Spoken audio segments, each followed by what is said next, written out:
I wanted to just discuss generically the kind of physics one could expect from string theory models. I don't want to push this model as being particularly more interesting than others. There's been a number of successful low-energy models from string theory.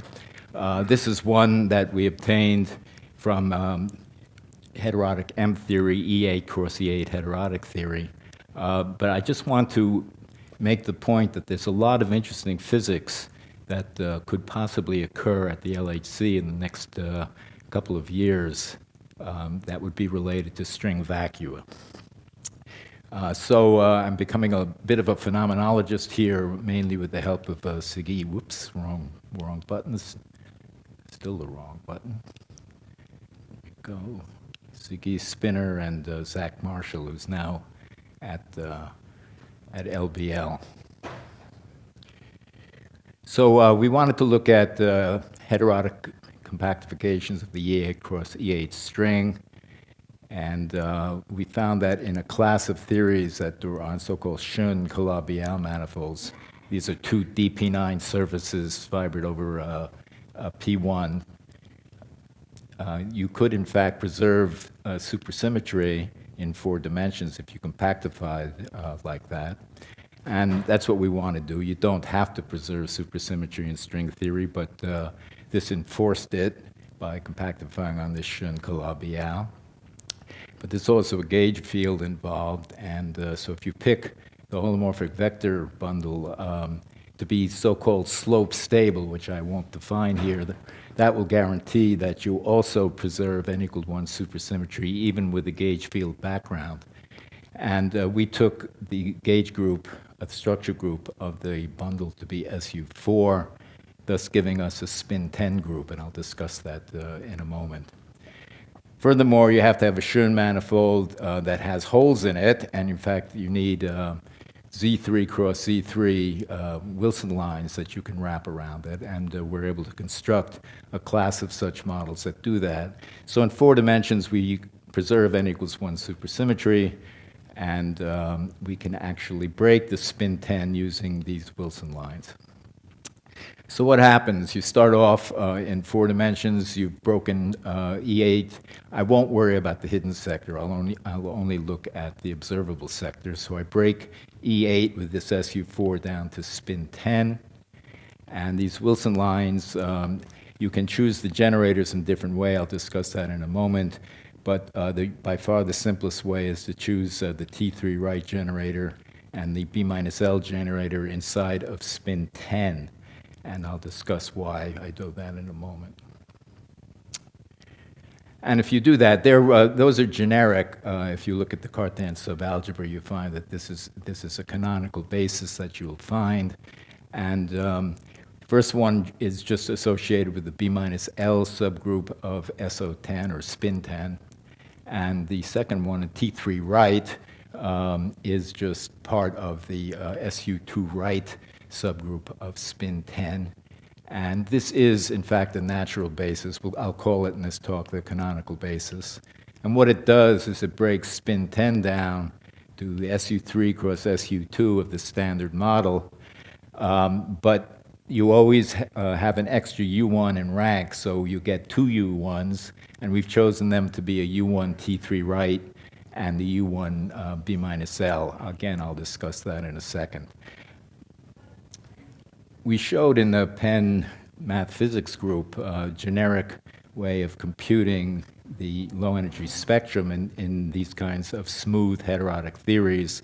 What you have to do is take the various tensor products of the vector bundle, tensor it with the representation of interest, find the Z3 cross Z3 invariant part, and you take the first sheep cohomology class of this and find its invariant part. And you can work all that out. And what we find is in the theory that I'm showing you, we get exactly 3 families of quarks and leptons.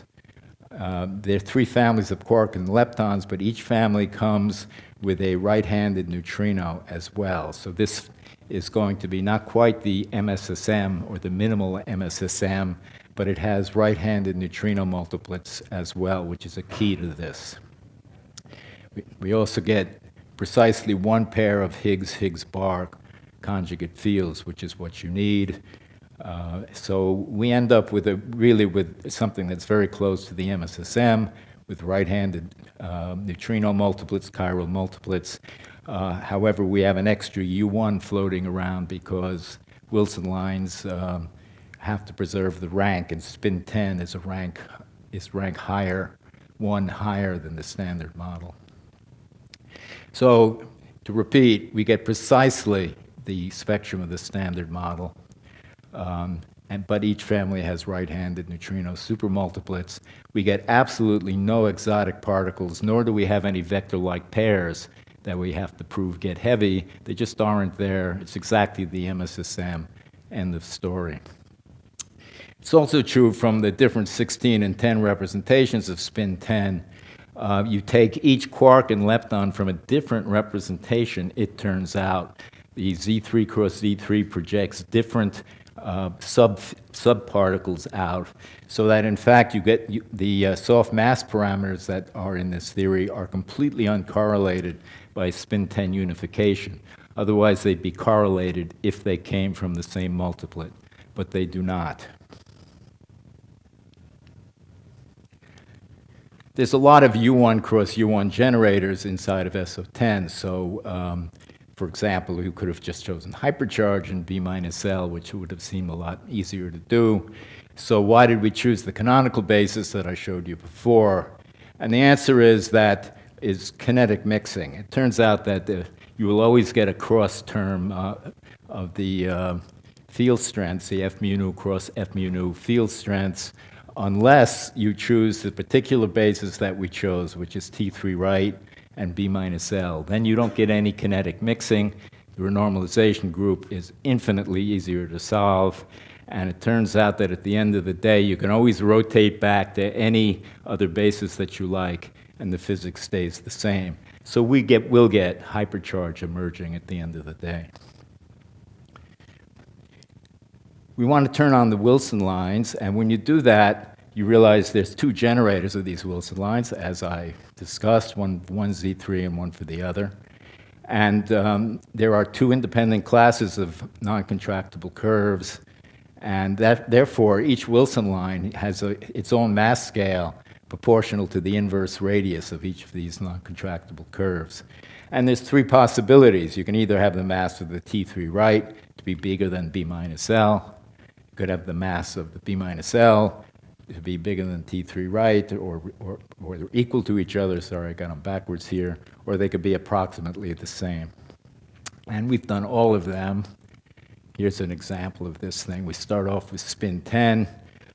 Should this Wilson line have a larger mass, you'll break to SU3, SU2 cross a SU2 right and B minus L.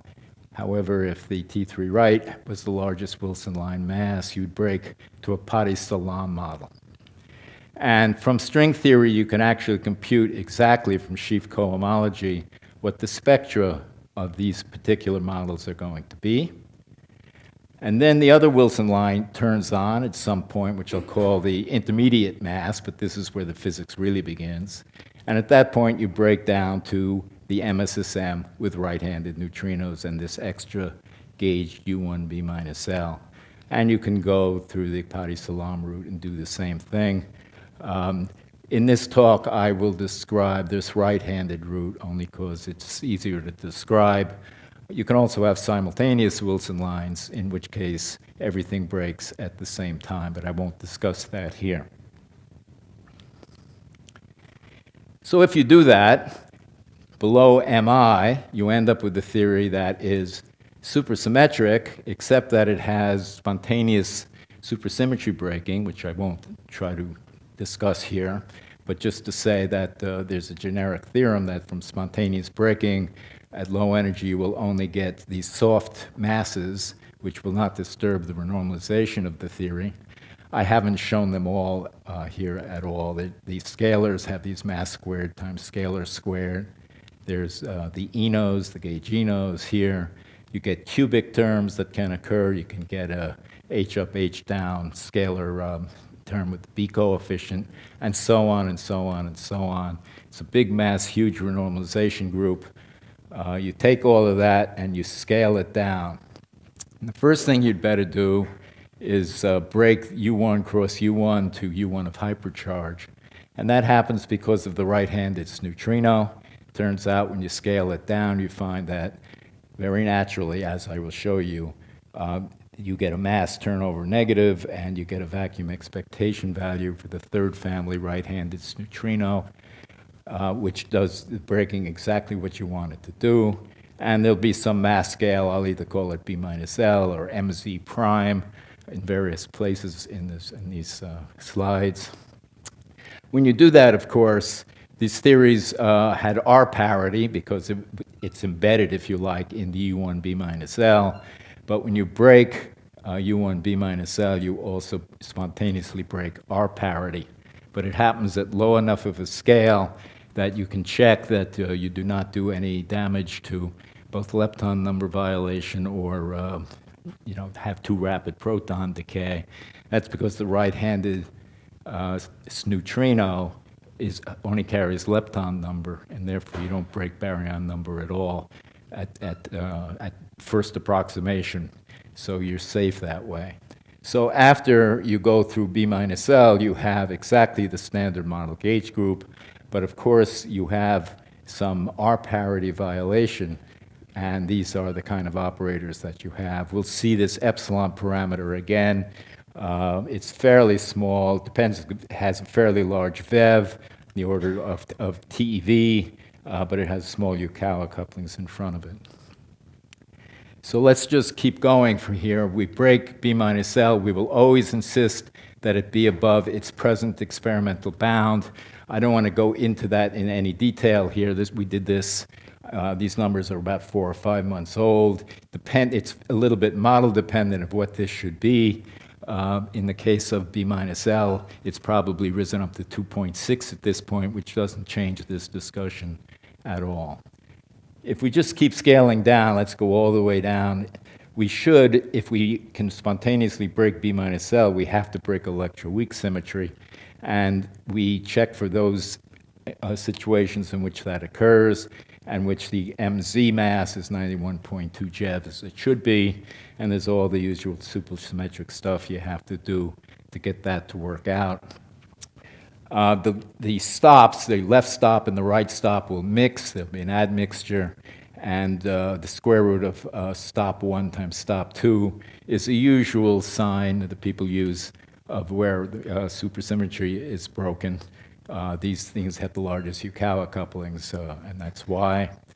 And so you pass through the supersymmetric scale, you go down, electroweak symmetry breaks radiatively, but then there's this Higgs, this pesky Higgs people have discovered. So we use the Atlas values at 2 sigma level and use leading log. We've done this many different ways to get finer and finer improvement in the renormalization group. And we want to achieve all of this as we scale, and we can achieve it. We enforce gauge coupling unification using the precision values. This is a long story, which I won't go through here. But we can enforce unification, but the way we enforce it is to allow the Wilson line to go below the spin 10 level sufficiently. And as you see here, what that does is it takes, there's this intermediate zone. This is the intermediate zone right in here. And you can take what would be threshold split couplings and force them to unify. And we just found that easier to do to first approximation. And that's what we did here. So for example, when you have M SUSY at a TeV and MB minus L at around 10 TeV, and I'll discuss that in more detail in a second, we find unification about 3 times 10 to the 16th JeV. The alpha unification is given by that. And an order of magnitude lower is where this MI starts. That's where the standard model really begins. So what we will do is enforce not just that we break B minus L, but that we satisfy every experimental bound that is presently known. So this is a complicated story, and if people want to ask later, I'm happy to talk about it. It's very complicated because it really is, in a great sense, model-dependent, most of these things. But this is a reasonable set of the lower bounds for all of the sparticles, and also for the C prime mass, the B minus L mass. And as I said, we will demand that we get the Higgs mass within the 2 sigma of the Atlas value. That is, that we get something like this. And when we first did this, I was pretty sure that we would never, ever get any result that works at all. But it was much easier than we thought, and that's one of the messages that I want to leave you with today. There's a billion parameters, but we use a lot of experimental, flavor physics and so on to fix a bunch of these. My phenomenological colleagues did much of this, and it leaves us really with 24 initial mass parameters that we really don't know what they are, and we scatter them around. We're going to do a statistical analysis here. And it's a long story too, but what we're going to do is take some average mass M and some dimensionless number F, and we're going to create a mass range, and we're going to demand that all of our soft dimensionful parameters, which is the scalar masses, the gaugino masses, and those cubic masses, all lie within this range. You can spread this all over the place. The reason we did this is we think this is going to come from the moduli sector. It's going to have a VEV. It's going to softly break supersymmetry. It's going to give it to the rest of the Lagrangian in terms of soft pieces. And there's going to be some fundamental mass, which we took for what I'm going to show you to be 2.7 TeV. And we allow us to go a factor of 10 here.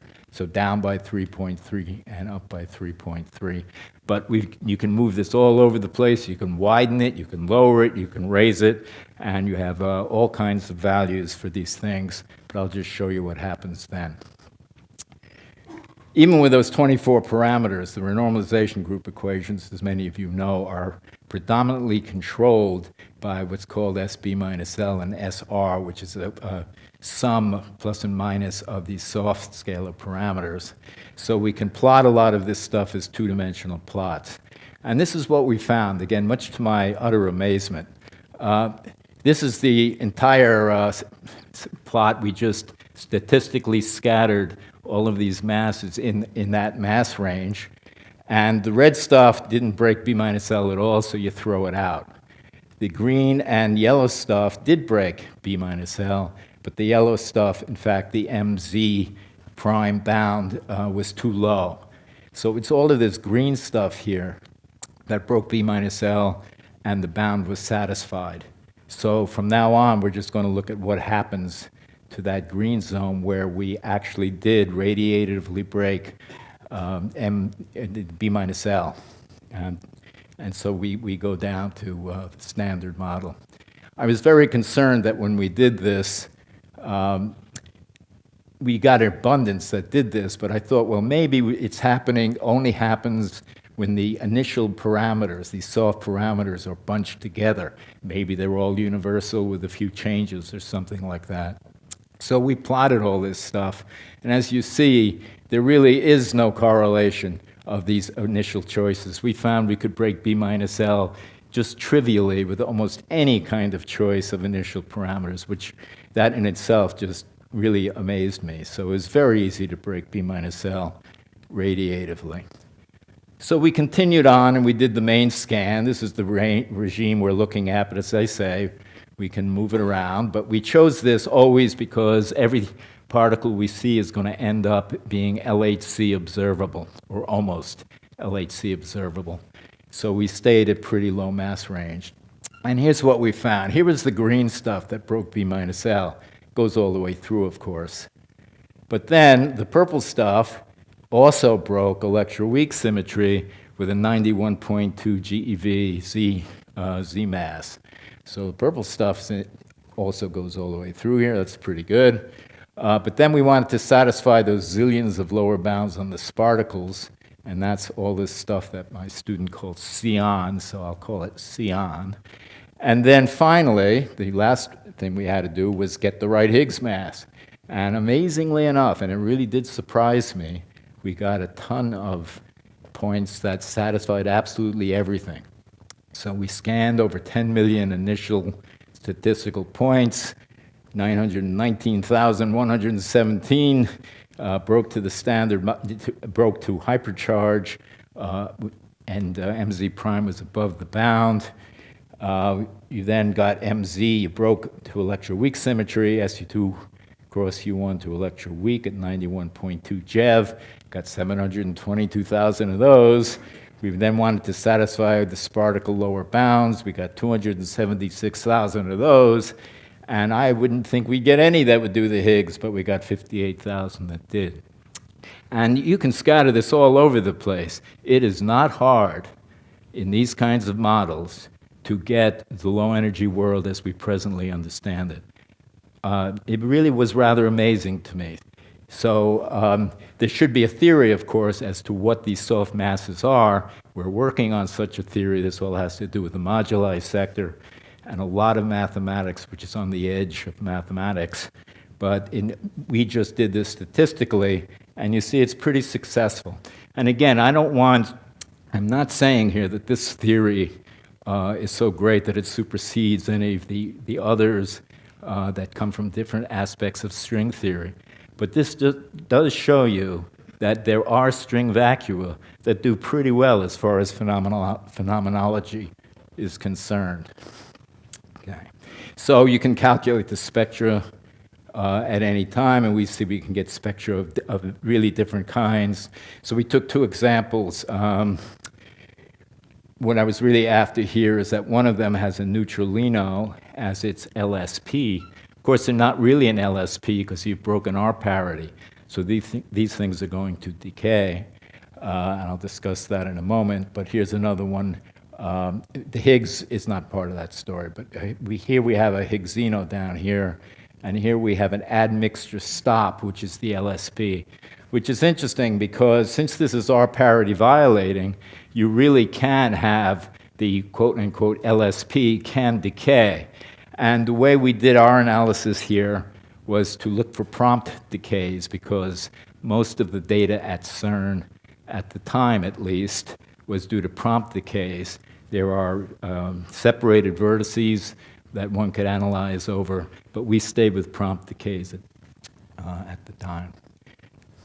But in any case, you can get all kinds of LSPs, including those that carry color and or charge, and that's really very interesting.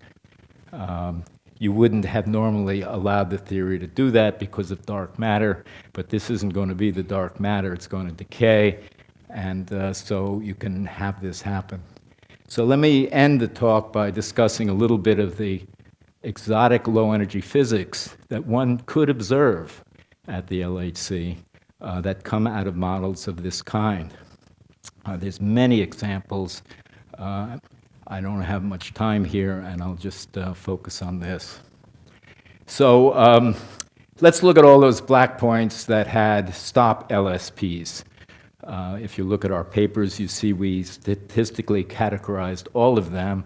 There's a lot of neutralino LSPs, but we'll look at stop LSPs because they're exotic and they're easily produced from gluons. So the left-right stop diagonalize, so I'll call T1 the lightest mass, T2 the heavier one with a certain mixing angle.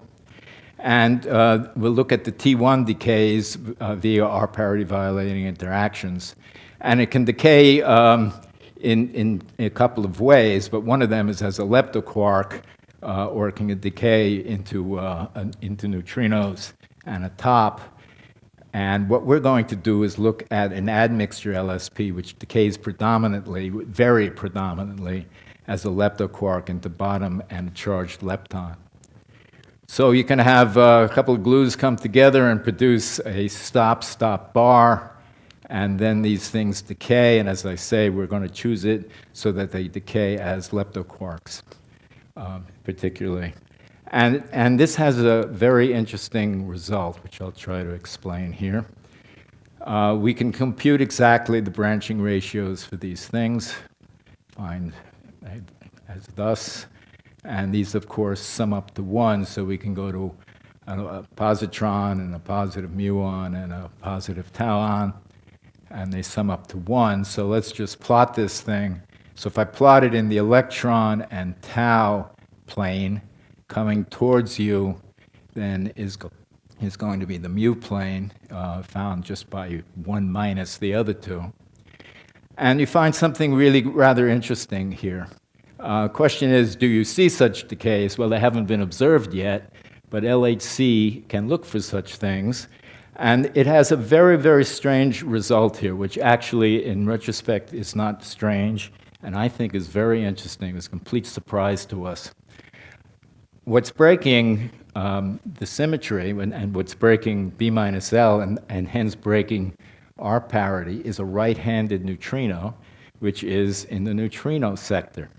So it may not come as too much of a surprise that the decay branching ratios of this LSP, which is due to R parity violation, might be related to neutrino masses. And it turns out that it's exactly related to neutrino masses. So let me show you how this works. Let us say that LHC were all of a sudden to discover such R parity violating decays.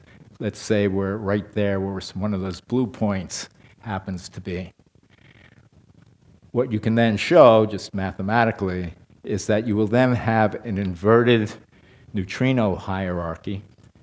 And more than that, you can actually calculate the theta 2-3 mixing angle in the neutrinos. Whole experiments are being set up to try to determine both of those things, but actually they could, within this class of theories, be determined simply by results from the LHC. On the other hand, if you ended up in one of these green points down here, you would find, well, you still had an inverted hierarchy, neutrino hierarchy, but the theta 2-3 would be different, and you could compute what it is. On the other hand, it could be that you end up with one of the red points over here somewhere else at the LHC, and of course, you can always compute what the muon branch is from that. And in that case, if you're at one of the red points, you'll find that you get a normal neutrino hierarchy, and the theta 2-3 is also given to you. And finally, if you end up at one of the purple points in here, should this work, you'll find that you have a normal hierarchy, but that you have a different theta 2-3. So you can learn a great deal this way. If you have R parity violating decays, you'd get a direct relation between neutrino masses and the discovery of R parity violating decays at the LHC. We've analyzed a lot of other things this way, neutral LSPs and spotums and sputum decays and whatever, and you can get very similar analysis. Now, of course, the LHC may see none of these things, but from this we were actually able to, and I'm out of time, so I will stop right now. From this, we were able to compute lower bounds on masses for stops, for example. So the lightest stop, we were getting around 400 to 500 GeV, about 455 GeV. And you can compute all kinds of lower bounds on all these particles directly from this. So the point of this talk is simply not that this necessarily is the model of the universe, but it is true that, let us say, the heterotic M theory, the E8 cross E8 heterotic theory, can produce a vacuum that looks exactly like our low-energy world. That is the MSSM with right-handed neutrinos, but it's a supersymmetrized version. But all supersymmetry is softly broken, and everything is above the present bounds, but it can produce amazing phenomena such as being able to determine at the LHC whether you have an inverted or regular hierarchy, and what the theta 2-3 mixing angle is along with it. So I think that I for one, I'm really waiting to see what's going to happen at LHC the next few years. I think the thought that there's some problem that we're not seeing supersymmetry and whatnot is premature. Between where we are now and 5 and 10 TeV, there's an enormous amount of new physics that can be discovered. Thank you.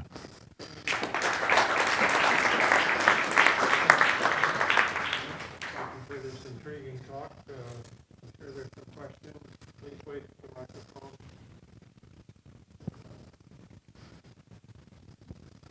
Well, that's pretty beautiful, but you're giving up dark matter solution. What do you suggest for that? Yeah, so that's absolutely the right question to ask. So here's what I suggest, but I don't know the full answers for this.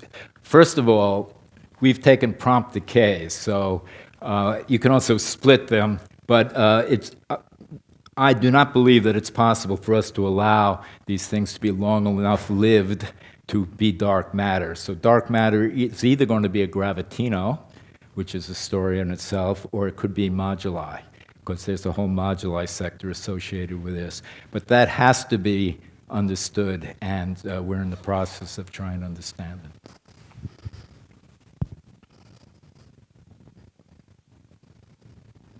So for theta 2-3, does your model just tell you that's around the 0.5, or you just I'm sorry, I can't understand you. sine squared theta 2-3 value? It naturally comes around 0.5, or this is a sort of your input based on What is naturally around 0.5? sine squared theta 2-3? Oh, say to 2.3. Yeah. Yeah, these are the values that one gets all throughout this region. Exactly why that is, I'm not sure I can tell you. That's just the numerical results. But I have no theory for sine theta 2-3. The problem with this stuff is it all comes from these gigantic 20 by 20 mixing matrices, and these are the results that we got for these points. That's best I can say. If you want more, it's all in our papers. You can say these points exist. Right, I wish somebody would find them. It'd be nice.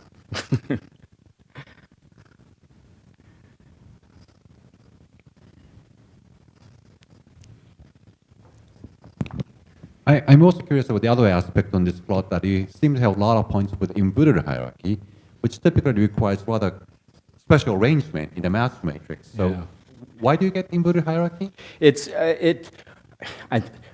I hate to say this because it's such a cop-out that you have to look at our papers, but there is a reason for that. You have an tremendous amount of mixing, so you have to ask how exactly are the neutrinos getting mass to begin with. So there's Majorana masses, we also have Dirac masses, and they're picked in such ways that we allow ourselves to have prompt decays, and all of these things get fed into this. So within that range, this is how the results turn out.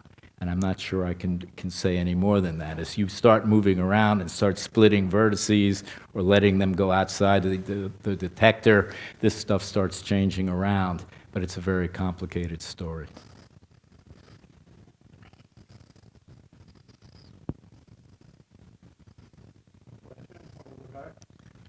So imagine. No, wait for the microphone, please. So imagine the 750 GeV thing is real. So what is the candidate here? Is as neutrino or what? I'm sorry. Imagine the 750 GeV that Lisa talked about is real. What would be your candidate within this theory? Oh, yeah. Well, I mean, I hate to even think about it because when I was working with Ben Lee, there was the trimuon events that occurred at Fermilab, which didn't exist.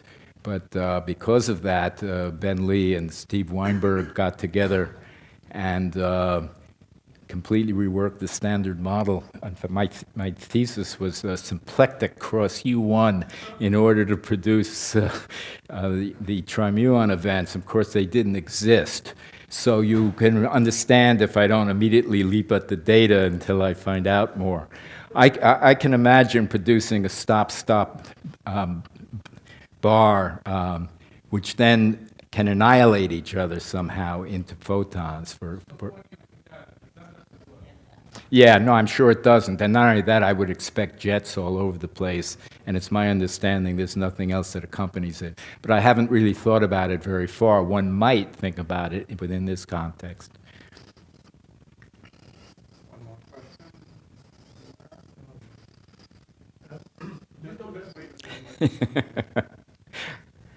You do not have an axion in this model, do you? I, Or could you have an axion in this model? yeah, I mean, you can certainly have, I don't know what, you know, Well, word. the implication for dark matter, I mean, that's a perfect... Yeah, I know. I mean, it's supersymmetric and there's axions all over the place. And I haven't looked in particular. I can tell you one thing about this, which is new, and let me just bring it up, though the paper is being written and it could yet fail, is that in these kinds of models, if we embed it in heterotic M theory, which changes the Kähler potential somewhat, we're able to get what I think is a beautiful theory of inflation, neutrino, mixed Higgs neutrino inflation, which seems to satisfy all parameters. It's not trans-Planckian, it's slightly sub-Planckian, and it has other things that seem to work. So I haven't thought much about axions, at least from the inflation point of view, because I think we can do neutrino inflation this way. But we'll have to wait a month to make sure it's true. We look forward to those theories and experiments. Thank you. Thank you.